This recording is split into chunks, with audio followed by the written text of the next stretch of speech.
Hello everyone, कैसे हो आप सभी। Welcome to my YouTube channel. आज मैं आपको पढ़ाने वाला हूँ बायोलॉजी 11वीं की। ठीक है, जो 11वीं की बायोलॉजी है, chapter number 8 cell the unit of life, क्योंकि ये हमारी स्मॉलेस्ट यूनिट होती है एक तरीके से। ठीक है, तो आज हम देखेंगे इसमें सबसे पहले cell the unit of life chapter number 8। अगर हमने ये नहीं पढ़ा, हमने अदरवाइज कुछ भी और पढ़ते हैं तो उसमें दिक्कत हो जाती है। ठीक है, तो इसलिए हम क्या करने वाले हैं, हम पढ़ने वाले हैं इसमें cell the unit of life. ठीक है, तो आइए देखते हैं क्या है इसमें। तो चैप्टर नंबर है हमारा, इसे हम बोलते हैं, जो चैप्टर नेम है हमारा, cell the unit of life. ठीक है, cell the unit of life. ठीक है, ये हमारे पास cell the unit of life. अब सबसे पहले इसमें एक वर्ड आया है सेल। क्या वर्ड आया है इसमें? सेल। ठीक है, अब जो सेल की बात करूं, सेल क्या है? What is cell? ठीक है, ये हमारे पास क्वेश्चन आता है कि व्हाट इज सेल, सेल क्या है। तो में जो सेल होती है, अब देखिए जरा, इसे बंद करो। देखिए जो सेल है, अब जो सेल होती है, आप अपने आसपास में कितने बड़े, मतलब largest organism and smallest organism देखते हो। ठीक है, तो जितने भी आप ऑर्गेनिज्म देखते हो, ये सब क्या है? एक जीव ही तो है। तो जो जीव होती है, मतलब जितने भी जीव आपके पास, छोटे से लेकर बड़े तक, वो सब क्या है? एक कोशिका से मिलकर बने हुए हैं। किससे मिलकर बने हुए हैं?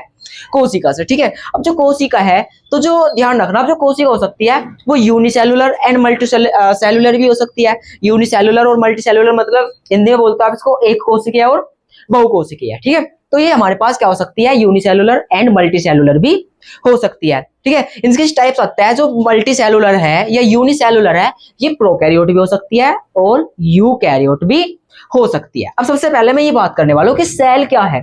ठीक है, तो सेल जो होती है, ध्यान रखना,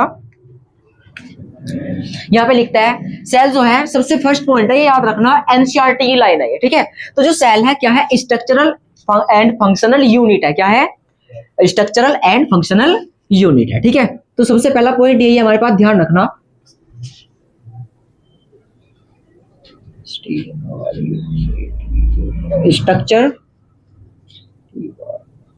स्ट्रक्चरल एंड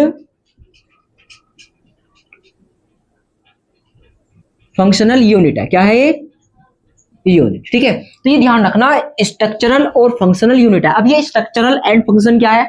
स्ट्रक्चर मतलब मान लीजिए मेरी बॉडी देख लीजिए आप, बड़े से बड़े जो जीव होता है, ऑर्गेनिज्म होता है, प्लांट्स की बॉडी देख लीजिए। ठीक है, बड़े से छोटे जीव जो होता है, उनका स्ट्रक्चर कैसा होता है? ठीक है, संरचना कैसी होती है और वो किस तरीके से फंक्शन करते हैं, कार्य करते हैं। तो इसलिए हम क्या बोलते हैं? Structural and functional unit. ठीक है, दूसरा पॉइंट आता है हमारे पास इसमें, जो एक कोशिका होती है, ठीक है, वो क्या होती है? कैपेबल होती है एक एसेंशियल फंक्शन को करने में। ठीक है, तो आप लिख सकते हो उसमें कैपेबल ऑफ एसेंशियल फंक्शन।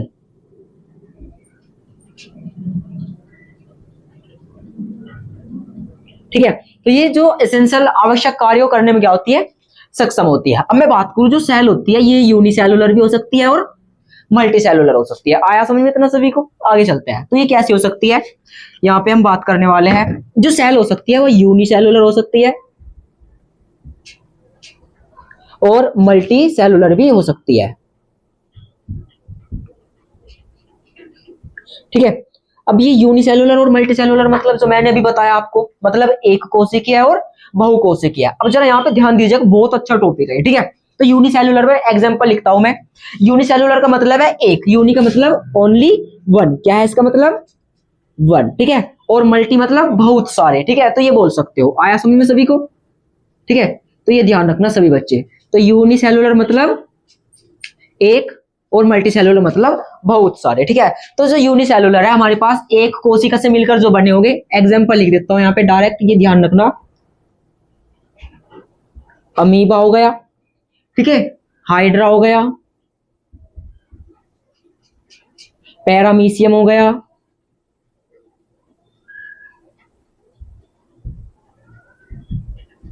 ठीक है, और नेक्स्ट हमारे पास इसमें पैरामीशियम हो गया, बैक्टीरिया हो गया। ठीक है, ये भी लिख सकते हो।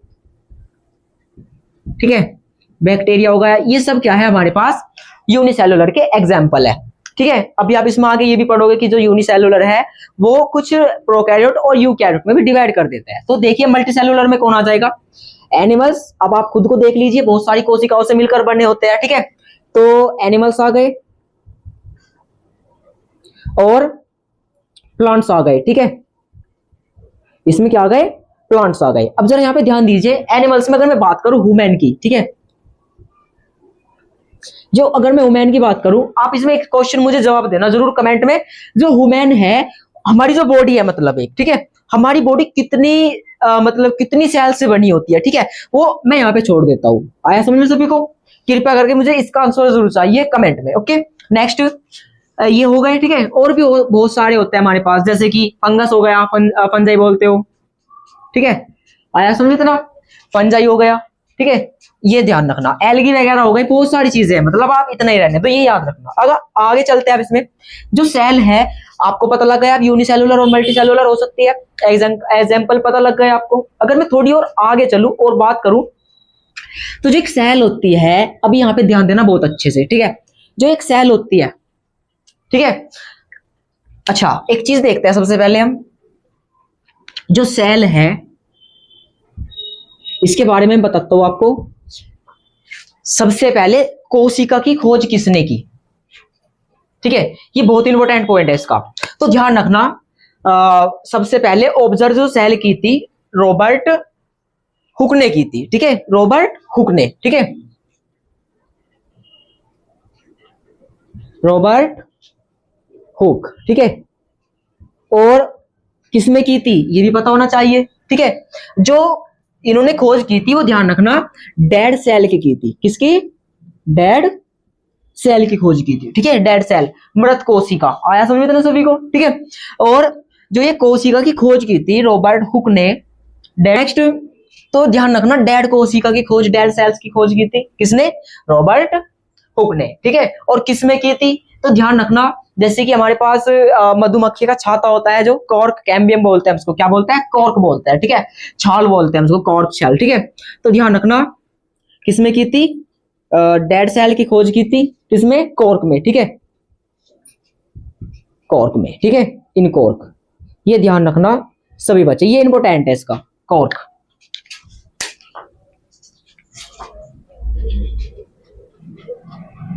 ठीक है, कॉर्क में की थी। कॉर्क क्या से मतलब, जैसे कि आपने देखा होगा मधुमक्खी का जो छत्ता होता है उसमें बेंजीन टाइप से क्या होता है, कुछ इस टाइप से स्ट्रक्चर बने होता है। ठीक है, उसमें आया समझ में ना, इसे हम कॉर्क कैम्बियम बोलते हैं, कॉर्क बोलते हैं। इसमें क्या कर रहा था, डेड कोशिका की मतलब डेड सेल की खोज की थी। आया समझ में ना? नेक्स्ट बात करें तो जो सेल है, ये ध्यान रखना, अगर आपसे कोई बोलता है कि डेड कोशिका की खोज, नेक्स्ट आता है हमारे पास रॉबर्ट हुक हो गया। अब आता है एंटोन वॉन ल्यूवेनॉक। ठीक है, दूसरा पॉइंट है हमारे पास एंटोनी वॉन ल्यूवेन।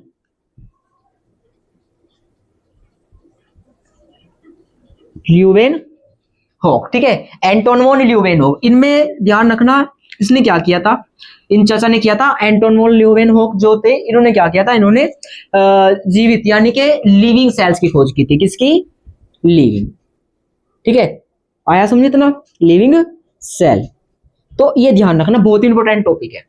ठीक है, ये लिविंग कोशिका की खोज किसने की थी? एंटोन वॉन ल्यूवेनहोक ने। अच्छा, एक और दिया गया है इसमें ही, और हाँ, ये सबसे मेन इंपॉर्टेंट पॉइंट है इसका कि जो एंटोन वॉन ल्यूवेनहोक है, इन्होंने क्या किया था, ध्यान रखना, इलेक्ट्रॉन माइक्रोस्कोप। ठीक है, इलेक्ट्रॉन माइक्रोस्कोप, ठीक है, की भी क्या की थी, खोज की थी। उसके कारण ही क्या हो पाया था, ये सब संभव हो पाया था, इलेक्ट्रॉन माइक्रोस्कोप। ठीक है, मैंने शॉर्ट फॉर्म में लिखा है इलेक्ट्रॉन माइक्रोस्कोप। तो आई होप ये आपको क्लियर हो रहा होगा। ठीक है, अब जो कोशिका है इसके अंदर एक उसमें cell the unit of life में लिखा हुआ है, केंद्रक के बारे में भी लिखा हुआ है। ठीक है, तो वो भी लिख लेते हैं।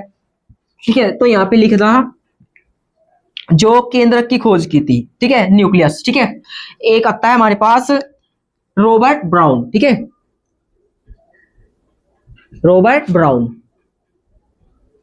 रॉबर्ट ब्राउन थे जो, ठीक है, ये भी बहुत अच्छे वो रहे वैज्ञानिक। इन्होंने क्या किया था, इन्होंने किया था, ध्यान रखना सभी बच्चे, न्यूक्लियस की खोज यानी केंद्रक की, ठीक है। ऑब्जर्व, ठीक है,